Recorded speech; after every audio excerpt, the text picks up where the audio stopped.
All right, so today we're gonna show you how to put this dead pedal in. What you're gonna need to do is get a paper towel with rubbing alcohol, 5900. You're just gonna go ahead and wipe this area down, making sure to get inside this groove here. Once that surface is clean, you were provided a little promoter pen. You're gonna squeeze it, and it's gonna fill up this little tip here with promoter. And what you're gonna do is kind of just trace out the entire inside. Okay, once that's done, allow a couple seconds for it to dry up.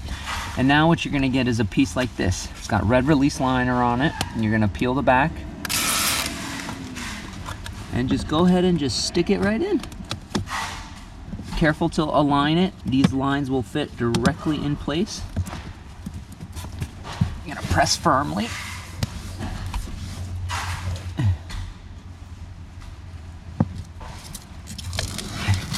And now you got a matching dead pedal for your pedals here.